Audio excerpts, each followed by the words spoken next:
Welcome to the Wisdom and Hustle podcast. I'm your host, Felicia Brown, where I'm capturing the wisdom of seasoned entrepreneurs of color that keeps them in the hustle through their journey, their grit, and their resilience. And so I have the pleasure of sitting down with Ayanna Carrington. She's the founder of Your Project Board, launched in 2018.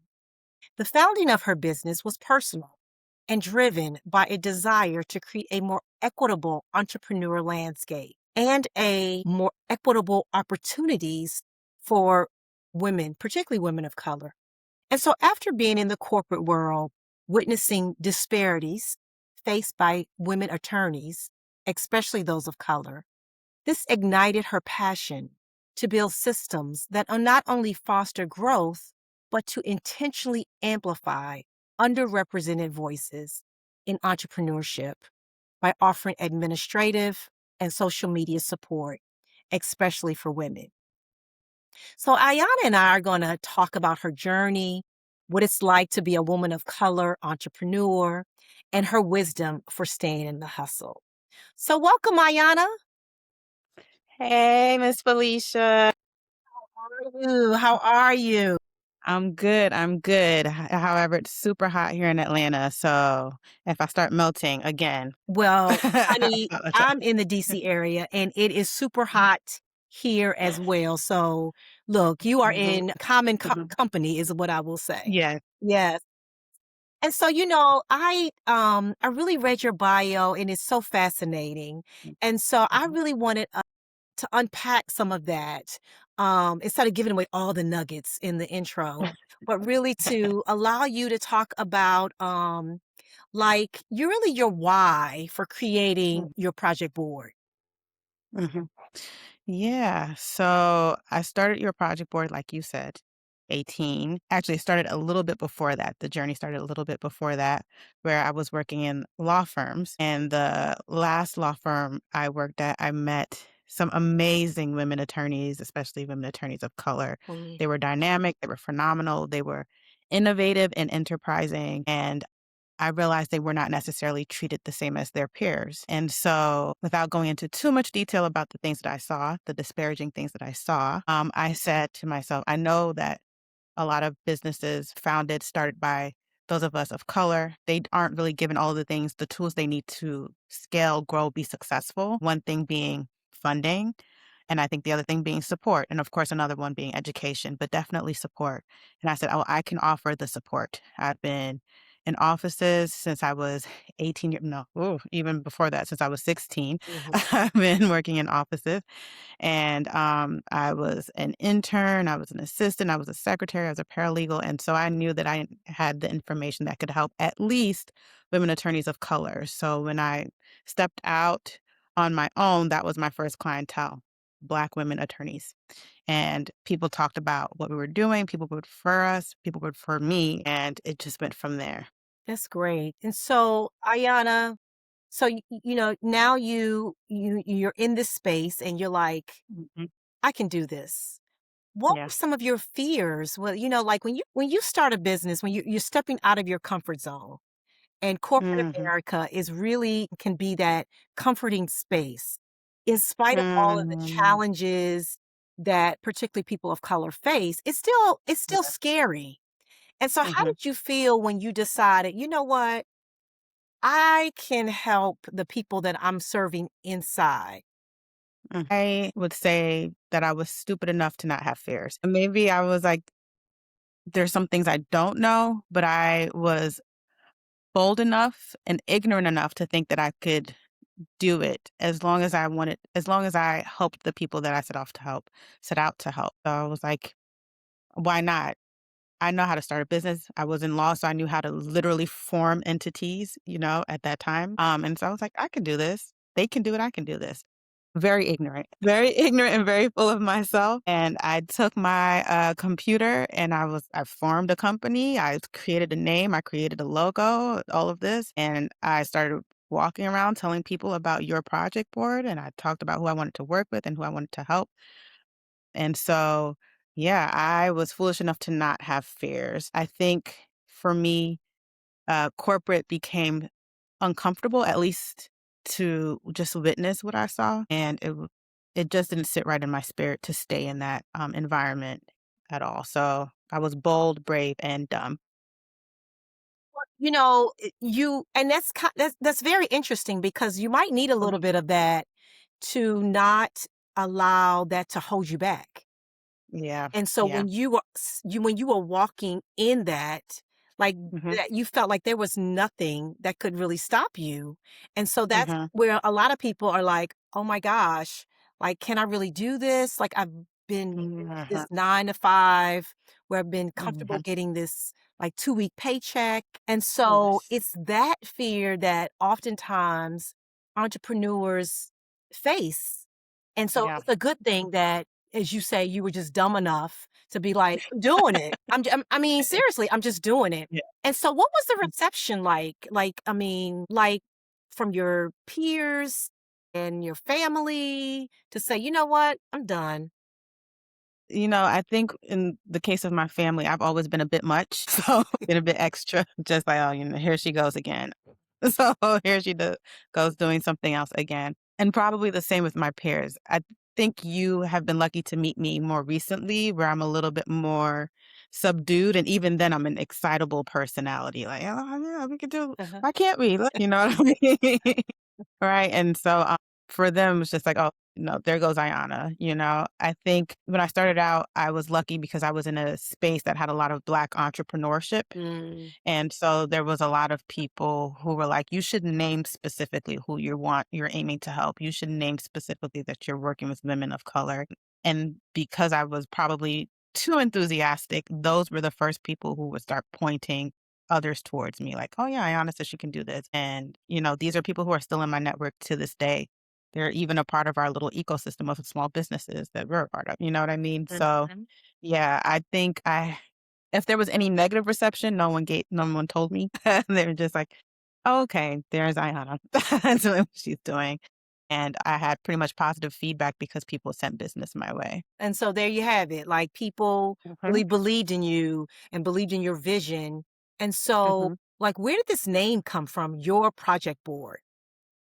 Yeah, so your project board, one of my first clients, and that she wasn't necessarily a client of your project board. She was before we incorporated and formed. She was an estate planning attorney, and she had this whiteboard in her office. And I would use the board to sort of go through her case matters and say, okay, what were the deliverables for each case matter? Does this person need this document? Does this person need this? And all of that. And so when I finally formed, I was like, "Oh, that is a whiteboard," but I didn't wanna call it whiteboard, of Mhm, course. So I just said, "Okay, your project board," so that the clientele can feel like, okay, someone is keeping a consistent track on the things I have to do. Someone is being my accountability partner. Someone is invested in how things go for my company or organization or my platform, and that's why we call it your. So it's like, "This is your thing. We are partners in this together." So now we have your project board. Mhm, We've we've like formed, we know who we're mhm, targeting, and so mhm. we're in business. Yep. So what were some of those challenges like getting started? Mhm, mhm. I would say, and this is funny because this is probably the 3rd time I've said it today. The first challenge, of course, was that I was dumb. There's something The to second there's something to that. and maybe I shouldn't say dumb. I had the rose-colored glasses Yes. on, Mhm, I mhm, mean, yeah. mhm. Thought, "Oh, I can do this. If I wanna do this, it will all go well. It will scale upward this way," and that is just not how business goes at all. And so I took hits right, left, and center that didn't have to be that hard Mhm, if I did a little bit more research and prepared myself better. Systems. If I had the right systems in place, and I harp on this all the time, if I had the right foundation in place, if I was more structured, because, now I'm an entrepreneur, mhm. okay? I don't have to go to work in traffic. I can just get in my car at noon and go down to the co-working space, or I could be cool. I could be, at, Starbucks, typing and sipping, and that doesn't work. You have to still keep the structure, and you have to build a strong foundation for your business, or else when the growth comes, It shows how big those operational gaps are. It shows how much you didn't prepare your team. It shows how ill-trained your team is. It shows how ignorant you are to business practices and customer service and all of those things. And looking back, people could have been much crueler to me for all the mistakes I made because I didn't have structure, because I didn't have right pricing, because I would show up at places when I wanted to. So yeah, those were some of those pain points there. And so, what I'm hearing is, still have to treat it as though you're 9 to 5, as though you were Yep. working for somebody else. Like, you need to Hmm. show up at a certain Hmm. time, you need to have some Hmm. working hours, you Yes. need to have kind of like structure and Yes. scheduling and all those things. And I think that a Yeah. lot of times when we get into entrepreneurship, you're like, well, it's my Hmm. schedule is mine. Like, a lot of people Yes. say, I want to set my own hours. Hmm. And there is Hmm. something to that, Yeah. but people need to know that you're serious about being in business. Yes, yes, yes, especially if you want to service clients, right? Like, I can't say that I'm here to support you and you can never get me, whether it's via email or phone or in person. Right? Like, you can't email me and call me and say there's an emergency, and I'm like, "Well, I'm actually not there. I'm on vacation," and Right. they never knew you were on vacation, right? So it's just like, making sure that you are setting those expectations and you have put in again that foundation so that everyone feels like they're getting what they've invested, you know? Yeah, yeah, and having like that client service model. Like I'm here to Yes. serve you because Yeah. you know, you help me eat every day Yes. and you help me You live help. every day, right? Yes, and not just me, the people that be retained to support you, right? So it's like one check filters through software, teams, Right. training, benefits. Like, All of that. yes, yes. And I can't be ungrateful by not showing up. And oh, I set my schedule. Like, I wish, Yeah. but I'm not that far removed from all of that yet. Maybe one day. And Ayanna, to that point, I meet a lot of people Mhm. who want to start a business. Yeah. And I think that's great because, I think particularly in the Black community, Mhm. research has shown that that is one way that communities of color build wealth. Yeah. And, Hmm. but we don't always know how to do that. We don't know where to go, who to talk to. And Yeah. so, even with your experience, you know, seeing what you saw, you stepped out on faith. Where did you go to really kind of understand what you needed to be a business owner? Mm, so I think that has multiple facets, my particular answer. The first one is I aligned myself with the right clients early on and they themselves were resourceful or just in high demand. And I've been lucky that that has continued to be a thing because if I see a client over there as a part of that program and I'm running a business, I can be like, okay, put that on the 5-year plan. That's a program I need to be in once I hit Mhm. this goal and what have you.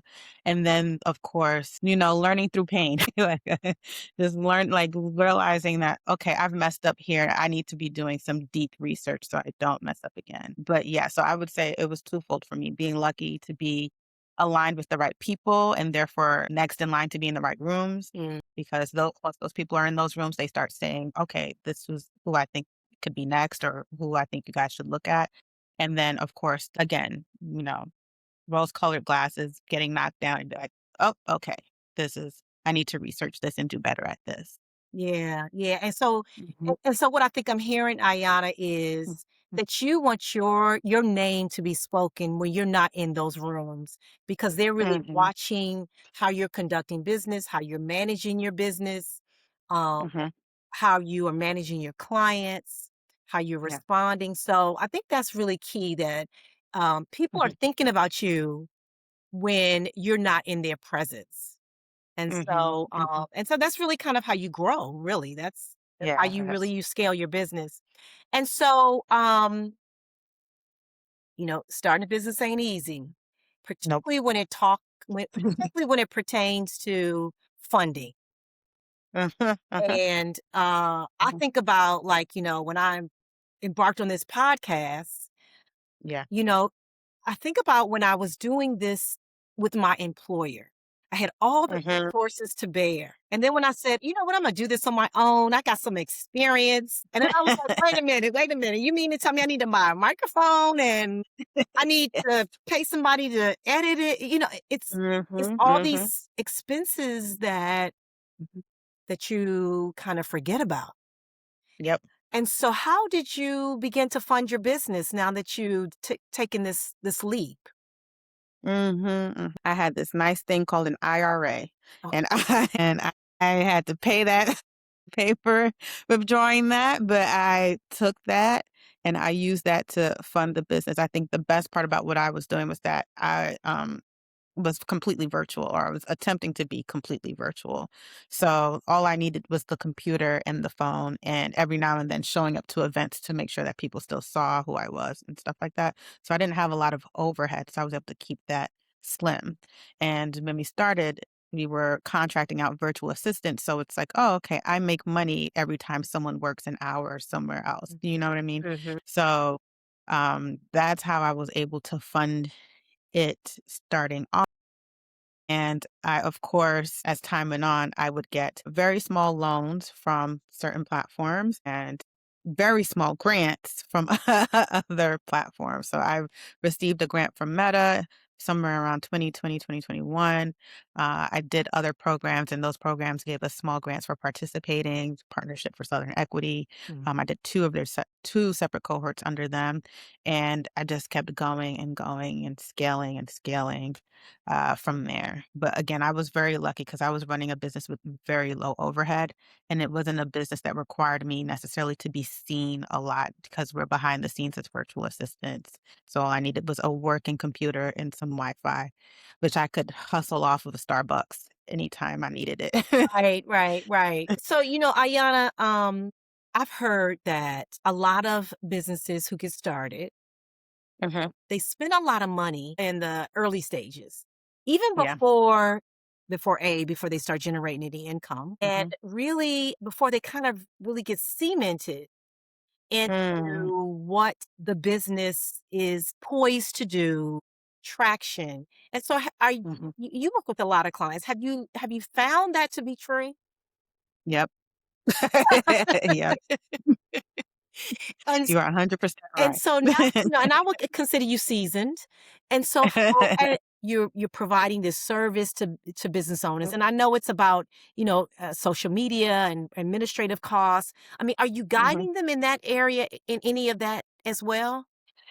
Yes, and it's funny that we're talking about this because again, I had a call earlier today and someone asked, "How have you managed to do this?" And I said, one of the things I said is, "I'm cheap," right? Like if there's like if I know that there's a tool, I say to myself or I audit in my brain, is it cheaper to, or if there's, I should say it this way, if there's something that I need, I always start working through my brain. Is it cheaper for me to do it? Is it cheaper for someone else to do it? Or is there a tool that does it for of a fraction of the cost?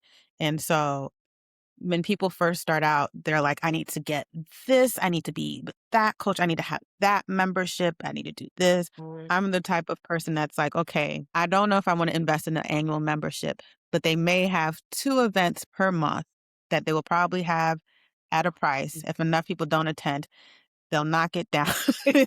Felicia is like, how cheap are you? Very cheap, especially now that I'm a mom, very cheap. There's some things you just cannot bargain for, right? Like, there's some things you just have to pay quality dollar for. That is your lawyers, your accountants, your bookkeepers, even your support, you have to pay quality dollar for that. But some things, it's like, be cost effective. You don't need to spend $2,000 per year on Zoom. You don't have to. You can find another tool that's cheaper than that, and you can find plugins that integrate easily for a fraction of the cost. You don't have to go out and get you a membership at the Commerce Club, especially if you're supposed to be working in your business, because then you'll find out you can't always be at the Commerce Club. mm, Hence why I say, pay a fraction of the cost just attending events until you can, pay for that. So I do advise people to be cost effective because sooner rather than later, there's going to be something you do want to develop, and you need the research and the and all of that to launch something, and you won't have the funds because you spent it on Zoom. or you spent it on a membership, or you spent it going to networking dinners that you didn't need to be at because the client's already sitting there waiting for you to be serviced. So, yeah, that's That and those are all good points because I know that my mhm, financial advisor was like, "Do you really need that?" And so I was having a conversation with someone, and I think about, mhm, like, how all these small little costs add up. So you uh-huh, have a mhm, subscription to Canva, you have a subscription to Zoom, you have a mhm, subscription to the platform you're using to mhm, manage the mhm, business, so your customer mhm. relations management system. Like, none of Yep, these yep, things are free, and so if you look at your end of year expenses, you're like, "Wait a minute. Do I need this yes, and yes, this? And can I turn yes, this on and turn that off when I'm yes, not yes, using it?" And so, and yeah, I think about, like, people always, like, protective of their brand, which is great. mhm, They're like, "Well, my mhm, brand to look good, and if I need have these things." So, I think it's important, and I applaud you for mhm, helping your clients in that area as mhm, well. mhm, So, you launched in 2018, which is what now? What, mhm. 6 years, 7 years now? 7 years. 7 years, 7 years. Kudos to you. And Thank so how you. have you seen the business, have how Mhm. launched? So, um, I would say it's gotten a bit more mature. Um, it's a lot less, I'm passionate. I'm a passionate person and can be overly enthused. And I've learned to like calm down a bit and just be much more observant. And, now I can hop on calls and look at people and say, okay, this is what's happening with them. This is what they need. This is probably what they need. Identify these things. Whereas before I used to be like, oh, yeah, I can do this. Oh, yeah, I can do that. Oh, yeah. You know what I mean? Mhm. Throwing it all at people rather than sitting back and saying, just evaluate and let people come to me as needed. Also, we pivoted. So before we were contracting out virtual assistants, and now we no longer do that. Now we partner with a company, or rather, we refer to other companies for that type of support because being assistant and managing that many contractors is a lot. And you have to have the structure and the infrastructure to do that as well. And so have your clients seen a difference in you doing that? Like improvement? Well, I would say yes and no because with the changes we made, we had to get rid of clients. Okay, okay. Yeah, Ayanna at 28 is not Ayanna at 35. Or Ayanna at 28 was willing to be getting in the little coupe and woo, all over Atlanta, and Uh-huh. Ayanna at 35 is like, "You gotta book that 2 days in advance, I'm sorry." Like, we can't do all of that, and why are we rushing? Nothing There aren't a lot of things that require rushing once you start realizing not everything's an emergency. And you start out, people can convince you anything's an emergency, and so I used to always be ready to go, ready to jump in, and it's, "No, let's sit back and evaluate." And people who could not, move over to that mindset with us, Mhm. it's okay. You guys can go find people that fit you now, but that's not where we operate from anymore. We no longer operate from a dysregulated nervous system. And that's a very mature position to take because, it's and so you've heard that saying that all money is not good money, but Yeah. all clients aren't necessarily a good fit for the business. Right. And so Right. how have you like strategically decided so this business is not Mhm. business for your project board or Mhm. this is the business we really want to go after. Yeah.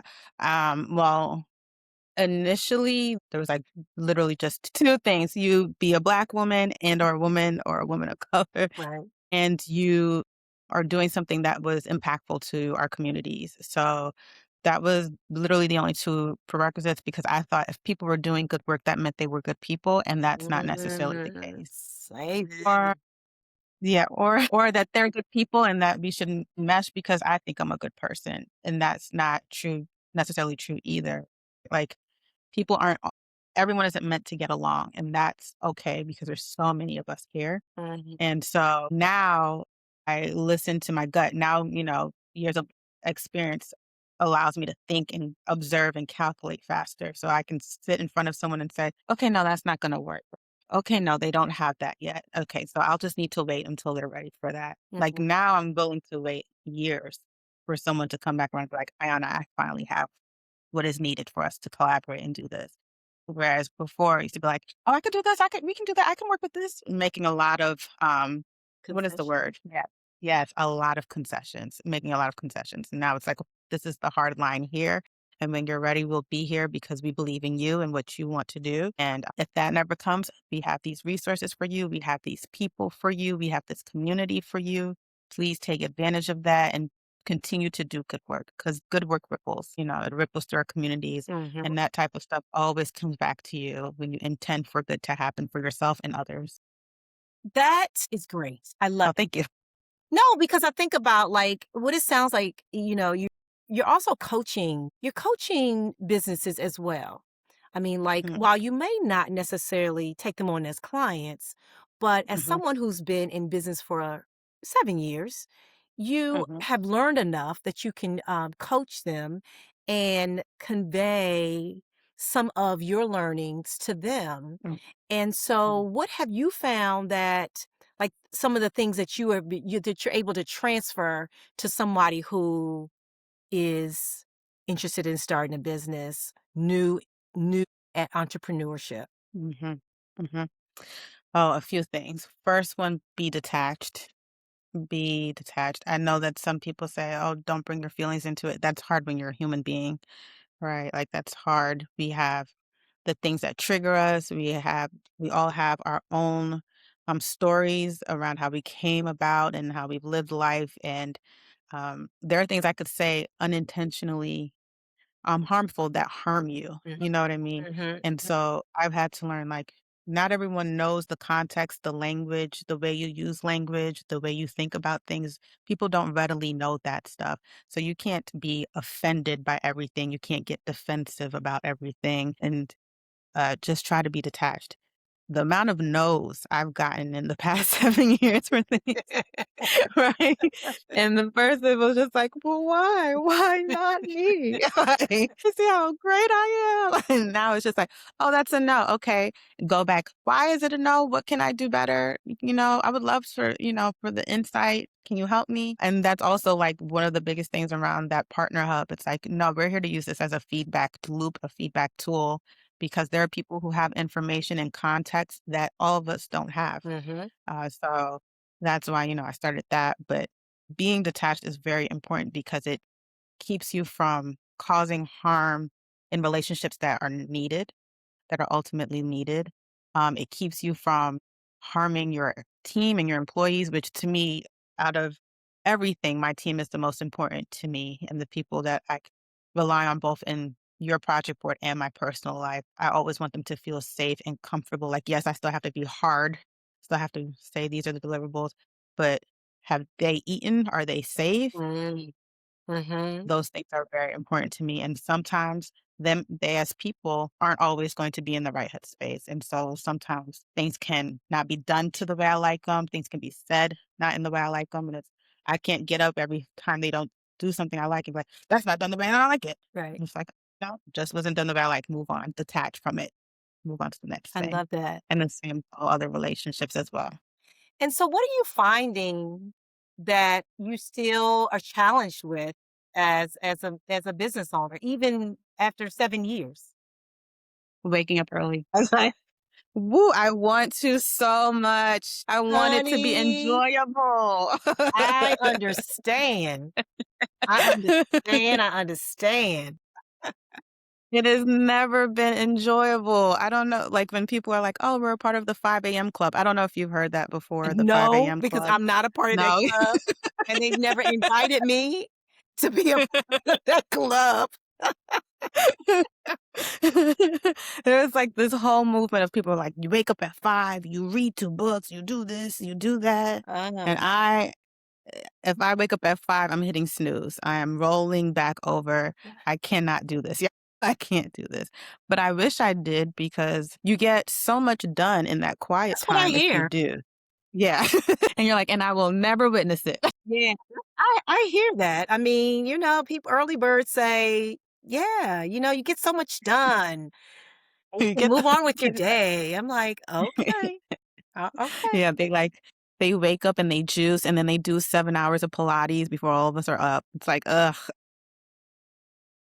Oh, okay, okay." Kudos to them, honey. Right, Kudos. right, right. So, I remember a conversation we had that, Mhm, I talked about, like, do we need another podcast? It's almost like, do we mhm, need another liquid soap? And do we need another detergent? Like, because mhm, we have everything we need. And it's mhm, so hard to be innovative and different. And so mhm, how does your project board stand out? How are you all different from other companies that mhm, are in mhm. your industry and do what you do? So I would say, first and foremost, we attempt to do what we do in an empathetic way. Don't want to, if you were our client, we're not going to give you the same exact thing we give another client. Now, again, the structure, the foundations will be there. You'll probably be put into the same CRM, you'll be put into the same project management tool and all of that. But even in developing your particular project board, see what I did there? We are going to make it fit to who you are. When I talk to my team, I'm going to say, "Oh, Felicia wears these awesome glasses. Is there a way we could put something where we have her glasses there so that it fits to her? Felicia does not like waking up at 5. Can we make sure the notifications get to her?" You know, like we have some clients who don't like to talk to us, and there are some clients who like to talk to us a lot, and so we are meeting them in the middle. It's never, oh, this is how I do it for this person, da, da, da, da, da, da, da, all the way through. Like, yes, again, we have the foundational stuff, we have the structure, but we want to treat you like this is special to you.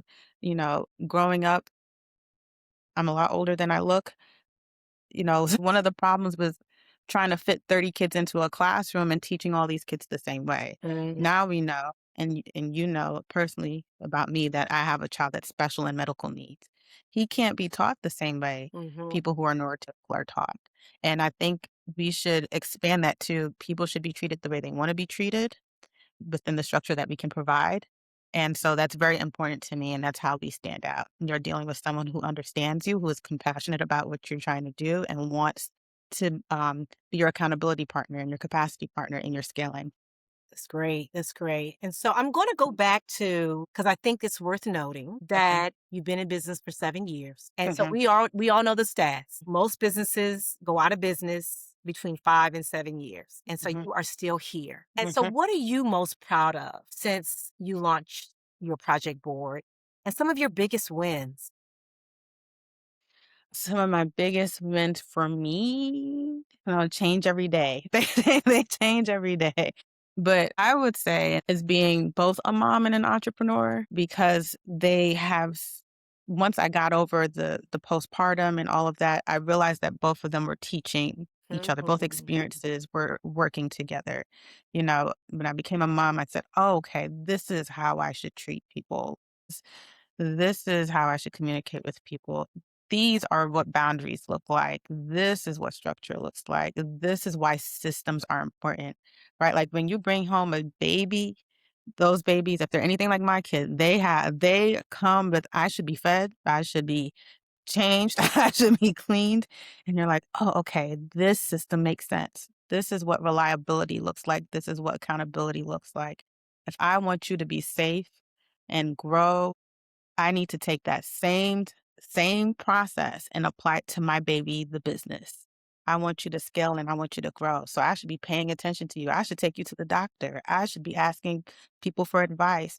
I shouldn't just be running a business trying to make money and, that's it. I should be really putting into everything. If I'm checking my child's doctor's appointments, I'm checking my financial statements. If I'm realizing that we're spending too much money on this, then I need to go ahead. Am I spending too much money on this? If we are lagging here, then I need to identify why we're lagging over here. And so for me, becoming a mom really helped me become a better business owner. And so it really was like that aha, like I should be treating my business or caring for my business, nurturing Caring for my myself. business like I'm Hmm. caring and nurturing for my child. Yes, because, yes.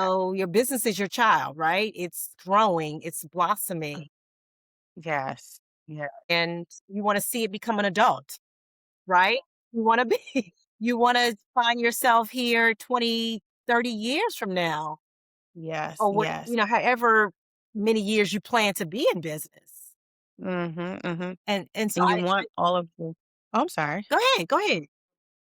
And you want all of the things that you have put in to grow and go off into the world without you. Usually after 30 years, it's time to pass this on to someone else, right? Like Mhm, after a certain time with your kids, it's time for them to go out into the world and do and become adults. And you want to be able to do the same thing with your business. At some point, with your podcast.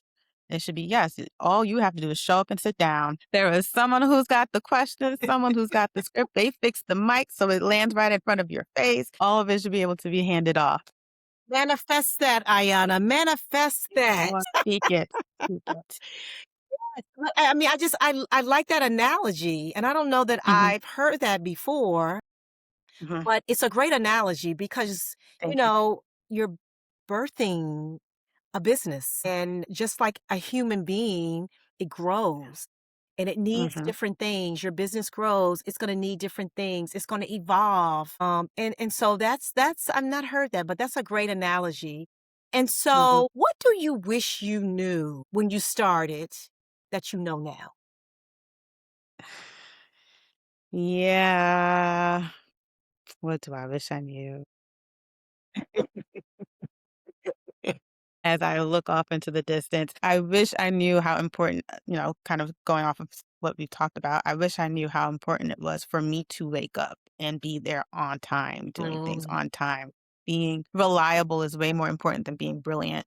You know what I mean? mhm, mhm, And also being detached is way more important than being passionate about everything, right? Like, yes, people love that you're passionate, but if that passion gets in the way of progress, if you are going to fly off at the handle any time rather than sitting back and pausing, then you can cause more harm than anything. I wish, and I think I touched on this before too, it's like, oh my God, people didn't pick me, that type of temperament. mhm, Now I reframe things. It's like, okay, we didn't get it that time. Why didn't we get it that time? What does it look like?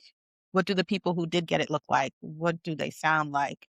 mhm, Did I not evaluate this the right way? Did I not observe this the right way? Is this for us? Is this not for us? What did I learn from this particular thing? mhm. Before it was a lot of immaturity and way too much passion and way too much dumbness. But yeah, I'm happy that I've learned those things, being detached, reframing. Yeah, it's just like a relationship, right? Like, you're Yes. in a relationship, you learn about yourself, you Hmm. learn about the person you're in a relationship with, Hmm.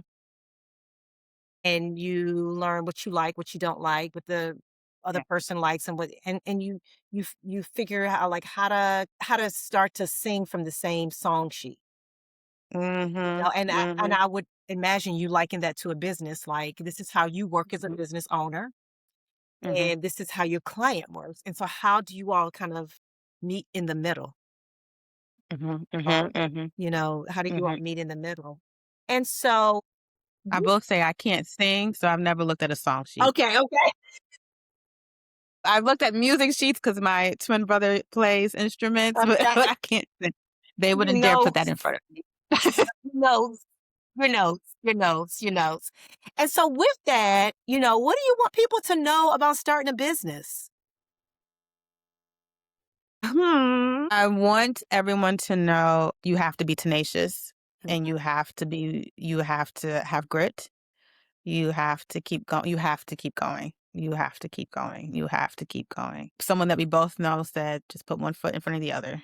Just put one foot in front of the other. Keep going. Even when it looks like there is nothing left. Even if it looks like the money is gone, the people are gone, always hold on to the hope that what I'm doing is important. So keep going. mhm. And that's literally been one of the only things that has kept me going through all of the professional and personal troubles I've had in the past 7 years. Just one foot. And if I believe, I believe if I'm faithful, then I know that the opportunity to see something different will come to me. Oh, we're out of money this month. What do I need to do? Put one foot in front of the other. The answer will come. You know what, Ayanna? When was the last time you went down to the chamber? You're right, I haven't gone. Go. And taking that one extra faithful step, having the grit to do it, saying, I just need, give myself one more chance, is how somehow we've made it this far. Hopefully that attitude keeps us going. So we beat the 10-year mark, because that's also another threshold where people tend to um, Mm. start losing businesses. So hopefully that takes us past 10 years into 15 years into 20 years. And what do you say about, like, networking? I mean, Mhm. we know networking is important in terms of finding, a 9 to 5 job. And so how Mhm. important is networking in business ownership? Probably just as important, probably 50 times as important, right? Because who's going to go to a business they've never heard of? At least once you land that in good employment landscapes, you land your job, you can stay there, you're good. If you have an administrative job, you don't really have to do a lot of networking. Once you land that job, you work with who you work with, you work in the department that you work in, and you're good to go. If things stay good, you don't really have to move or do anything like that. Get your pay raises, get your bonuses if needed. But in business, you say Yep, hit the pavement yep. because you everybody, every conversation, every handshake is an opportunity to bring somebody new in that can either be a client, that can refer a client, that can refer a resource, that can share a book, share a specialist. All of that is important for managing a business. Um, I would say it's 50, 11 times more important. I up the number. And, I have found that, when you meet people, because people know Hmm. other people know other people know other people, and those connections just start to occur, right? When you're doing something that you believe in for you, that those other contacts will come. The things that you need will come your way. Yep. And Yep. it's just this saying and I say in the Black community. I don't know if this is said in other communities, but closed mouths don't get fed. And so when you're That not, part. and so when you're not speaking about it, Hmm. or talking about it, and not in a boastful way, but when Hmm. you tell people like, I need this," and somebody's like, "Oh yeah, I know so and so, I know so and so," and so don't keep your mouth shut. Right. Talk about what you Right. need, like, Mhm. manifest the things that you need, so, Yes, yes, yeah, yes. I think it's so important. And so, Yeah. Ayanna, and so a part of my wisdom and hustle is what I call, like, a hustle playbook. I think that Mhm. everybody has a hustle playbook, and that playbook are the things that really kind of keep you in it. Yeah. And so what do you consider your hustle playbook?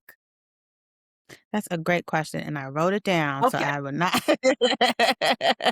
I wrote it down. I said, "I'm not gonna fail, Miss Felicia. I'm gonna make sure I have my stuff ready." And so I know that, I touched on some of it. Well, we actually kind of touched on all of it throughout this Mhm. conversation. I think that proves that you're a great host because you extracted all of that information from me as we conversed. But just to put it all together from one final note, I would say reframing. Again, like, yeah, you're going to get hit a lot, right? You're going to get hit a lot. How do you reframe it so that you make it a positive outcome for you, your business, your team? Oh, we lost this. Okay, this is now a case study. How do we look at this, examine this so that we win it the next time? Something else, transmuting. Whenever something negative happens, and when you're in business, you're dealing with a lot of personalities, especially when you own the business. Mm, People usually think that you're the CEO, you're the boss, but actually you're the number one employee. You are the number one employee. You are the client's employee, you are your team's employee, you are the specialist's employees. You have to make sure you have everything these people need to keep that system going, to keep the money coming in.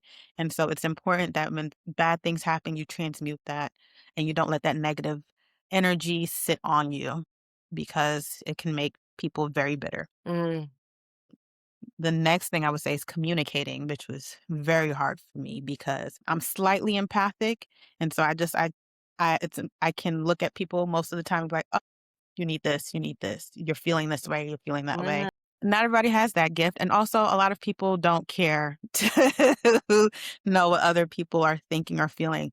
Communicating it is very important. Communicating what's happening is very important so that people don't feel like you're not reliable mhm. or that you don't have everything that they need. In business, you're always communicating the solution to the audience. Telling people how great you are, amazing, right?